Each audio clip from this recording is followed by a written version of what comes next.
ചെമ്പനീർപ്പൂവിൻ്റെ ഇന്നത്തെ വിശേഷത്തിലേക്ക് സ്വാഗതം. നമ്മുടെ ചന്ദ്രയാണെന്നുണ്ടെങ്കിൽ ഗ്ലാസ്സൊക്കെ വലിച്ചെറിഞ്ഞിട്ട് കലിത്തുള്ളി അങ്ങനെ നിൽക്കുകയാണ്. അപ്പോൾ രവീട്ടൻ ചോദിക്കുന്നുണ്ട്, നിനക്ക് എന്താ ചന്ദ്രൻ, നിനക്ക് പ്രാന്താണോ? അതെ, എനിക്ക് പ്രാന്ത് തന്നെയാണ്.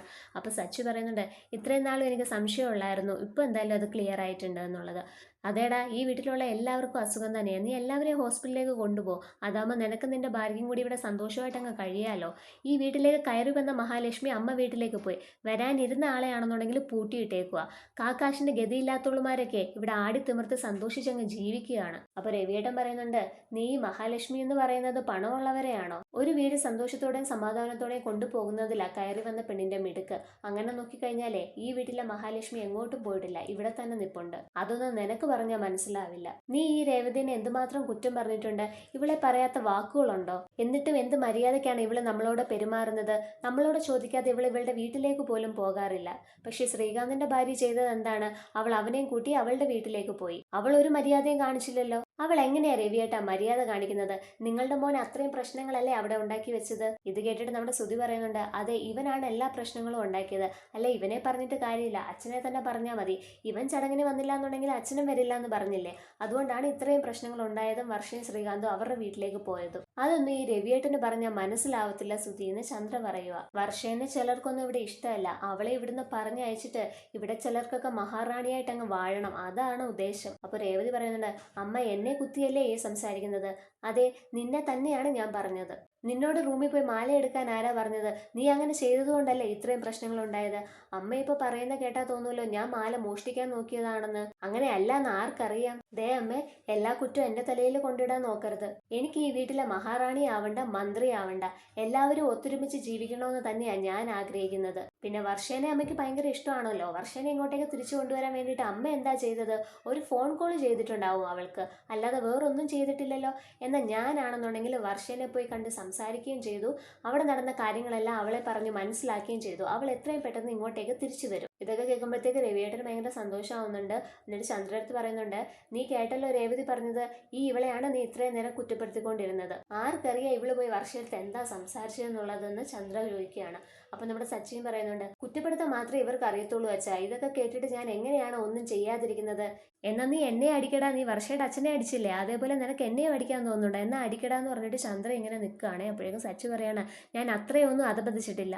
അപ്പോഴേക്കും ശ്രുതി ഇതിനകത്ത് ഇടപെട്ടിട്ട് പറയുന്നുണ്ട്, ആന്റി എന്തിനാണ് വെറുതെ സംസാരിച്ച് ആന്റിയുടെ എനർജി കളയുന്നത്?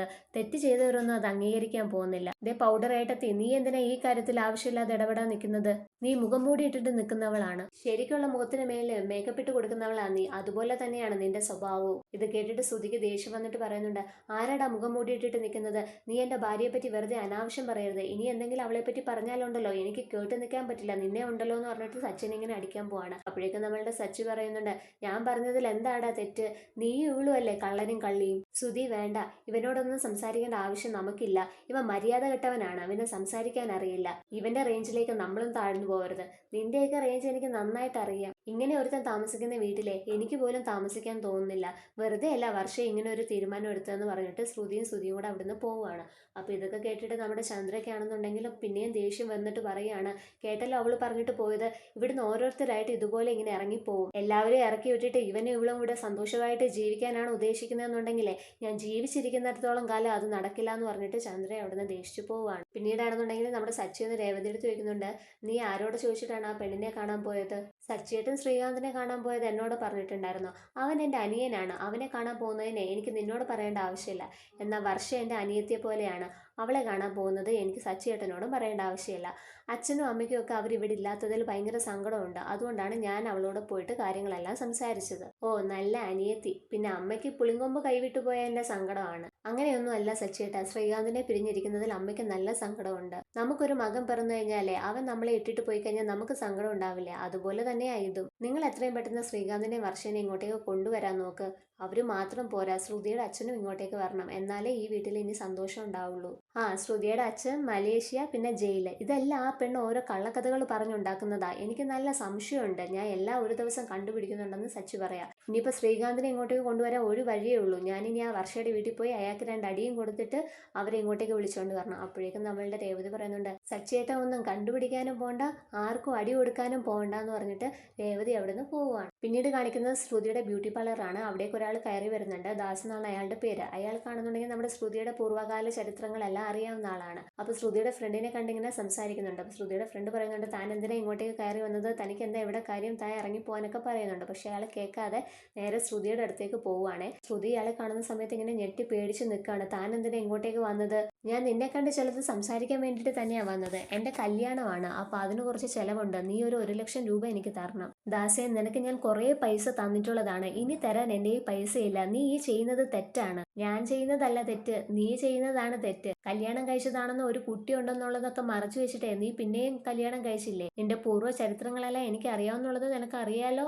അതുകൊണ്ട് നീ മര്യാദയ്ക്ക് എനിക്ക് പൈസ തരുന്നതാണ് നല്ലത്. നിന്റെ വീട്ടിലുള്ളവരുടെ എല്ലാ ഫോൺ നമ്പറും ഞാൻ സേവ് ചെയ്ത് വെച്ചിട്ടുണ്ട്. എനിക്ക് വേണമെന്നുണ്ടെങ്കിൽ ഇപ്പം തന്നെ അവരെ വിളിച്ച് എല്ലാ കാര്യങ്ങളും പറയാം. ഞാൻ പറയട്ടെ എന്ന് പറഞ്ഞിട്ട് ശ്രുതിയെ ഭീഷണിപ്പെടുത്തിക്കൊണ്ട് നിൽക്കുകയാണ്. ആ സമയത്ത് നമ്മുടെ ശ്രുതിയാണെന്നുണ്ടെങ്കിൽ ബ്യൂട്ടി പാർലറിലേക്ക് കയറി വരുന്നുണ്ട്. അപ്പോൾ ആ റിസപ്ഷനിൽ നിൽക്കുന്ന കുട്ടി പറയുന്നുണ്ട്, സർ ഇപ്പോൾ ശ്രുതി മേഡത്തെ കാണാൻ പറ്റില്ല, അകത്ത് ആളുണ്ടെന്ന് പറയാം. അതെന്താ ശ്രുതിയെ കാണാൻ പറ്റാത്തത്, ഞാൻ അവളുടെ ഭർത്താവാണെന്ന് നിങ്ങൾക്കറിയില്ലേ. അതറിയാം സർ, പക്ഷേ ഇപ്പം അകത്തേക്ക് പോകാൻ പറ്റില്ല. അപ്പോഴേക്കും ശ്രുതിക്ക് ദേഷ്യം വന്നിട്ട് ആ കുട്ടിയോട് അവിടെ കിടന്ന് ബഹളം വെക്കുകയാണ്. അപ്പോൾ ഇത് ശ്രുതി അകത്തു നിന്ന് കേൾക്കുന്നുണ്ട്. അപ്പോഴേക്കും ശ്രുതിക്ക് നല്ല പേടിയാവുന്നുണ്ട്. അപ്പം മീരയെ പറഞ്ഞു വിടുകയാണ് എന്താ അവിടെ നടക്കുന്നെന്നുള്ളത് നോക്കാൻ വേണ്ടിയിട്ട്. അപ്പോൾ മീര വന്ന് നോക്കുമ്പോൾ ശ്രുതി ആ പെങ്കൊച്ചിനോട് ഇങ്ങനെ വഴക്ക് കൂടിക്കൊണ്ട് നിൽക്കുകയാണ്. അപ്പോൾ അത് കാണിച്ചിട്ടാണ് ഇന്നത്തെ എപ്പിസോഡ് അവസാനിക്കുന്നത്. വീഡിയോ ഇഷ്ടമായാൽ നിങ്ങളൊന്ന് ലൈക്ക് ചെയ്യുക, ദയവായിട്ട് ചാനൽ ഒന്ന് സബ്സ്ക്രൈബ് ചെയ്തേക്കുക. Thank you.